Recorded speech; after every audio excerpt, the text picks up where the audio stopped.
Following factors influence the durability of concrete. Durability की बात कर रहा है। The cover to embedded steel, the cement content water cement ratio, the shape and size of the member. Nominal cover, effective cover, इस हम RCC में पढ़ेंगे। Cover requirement होता है उसको ड्यूरेबल बनाने के लिए ताकि उसका नुकसान ना हो। सीमेंट कंटेंट और वाटर सीमेंट रेशियो भी मैटर करते हैं कंक्रीट को ड्यूरेबल बनाने के लिए। शेप और साइज तो करते ही करते हैं, तो ऑप्शन डी हमारा होता है correct answer.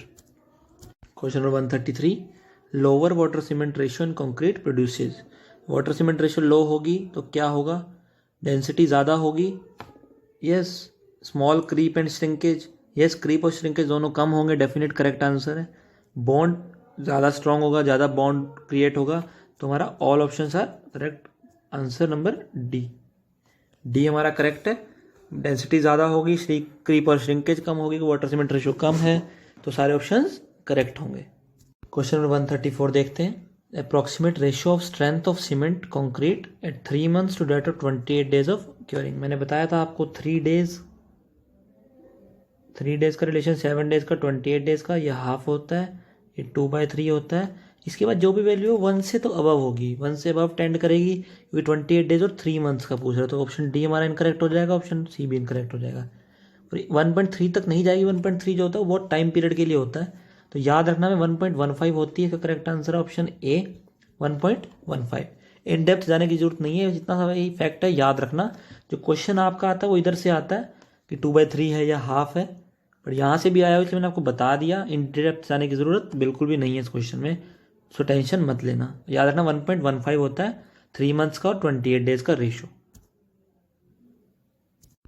The entrained air in concrete 4 March 2017 SSC JEE forenoon shift. Entrained air जो कंक्रीट में होती है मैंने आपको बताया था, ये वर्केबिलिटी को इंक्रीज करती है, ऑप्शन ए हमारा करेक्ट आंसर है। वर्केबिलिटी को डिक्रीज नहीं करती, ना ही रेजिस्टेंस टू वेदरिंग देती है, और स्ट्रेंथ इंक्रीज करती है, बट इतना इफेक्ट नहीं है। वर्केबिलिटी पे ज़्यादा इफेक्ट पड़ता है, इसलिए हमारा मोस्ट प्रोबेबल आंसर जो है, मोस्ट सुटेबल आंसर जो है वो हमारा इट इंक्रीजेज द वर्केबिलिटी। याद रखेंगे जो एंट्रेन्ड एयर है कंक्रीट की वो वर्केबिलिटी को इंक्रीज करती है। Question 136, produce impermeable concrete, what should be done? Thorough mixing of concrete is required, proper compaction of concrete is required, proper curing of concrete is required, या all options are correct? Thorough mixing होनी चाहिए, definitely correct है। Impermeable बनाना है उसको, proper compaction भी करनी है ताकि वॉइड्स ना रहे, और प्रॉपर क्योरिंग भी करनी है, तो ऑप्शन डी हमारा करेक्ट होता हुआ all options are correct. Question 137, pick up the correct statement from the following. Correct statement पूछ रहा है, water cement paste hardens due to hydration, during hardening cement binds the aggregate together, cement provides strength, durability and water tightness to concrete. Water cement paste harden होगा hydration के बाद, hydration की वजह से, yes बिल्कुल करेक्ट है। Hardening के time cement क्या करता है, एग्रीगेट्स को बाइंड करता है, क्योंकि श्रिंकेज होगी तो मैंने पढ़ा था ना, बॉन्ड स्ट्रेंथ बढ़ जाती है, बॉन्डिंग बढ़ जाती है, तो एग्रीगेट को टुगेदर बाइंड करता है, और हार्ड भी हो जाता तो ऑटोमेटिकली इनको बाइंड अप करके रखता है। Cement provides strength, durability and water tightness to the concrete, yes it is also correct, option D is also correct, all options are correct. Question number 138, 4 March 2017 SSC JEE forenoon shift, the impurity of mixing water which affects the setting time and strength of concrete. याद रखेंगे जो sulphates हैं वो ज़्यादा effect करते हैं as compare to chlorides and carbonates and bicarbonates. जो sulphates हैं वो अफेक्ट करते हैं हमारे सेटिंग टाइम और स्ट्रेंथ को कंक्रीट को, ऑप्शन ए करेक्ट है। याद रखेंगे सोडियम सल्फेट्स जो हैं वो ज़्यादा इफेक्ट करते हैं as compare to chlorides, carbonates and bicarbonates. Question number 139, water cement ratio is generally expressed in volume of water required per. कितनी होनी चाहिए? 1 बैग में कितना सीमेंट होता है? 50 kg। वॉल्यूम पर बैग कितनी होती है? 0.0347 metre cube. Density of cement होती है 1440 kg पर मीटर क्यूब। ये सारे एस्पेक्ट्स हमको याद रखने हैं, क्वेश्चन यहीं से बनते हैं बार बार। कितना वेट होता है? 50 kg।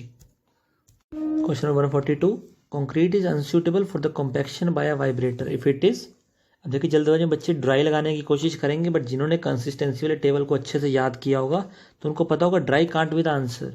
जो ड्राई का स्लम्प होता है वो 25 से 50 होता है, बट जो अर्थ मॉइस्ट है उसका स्लम्प होता है 0 से 25 mm।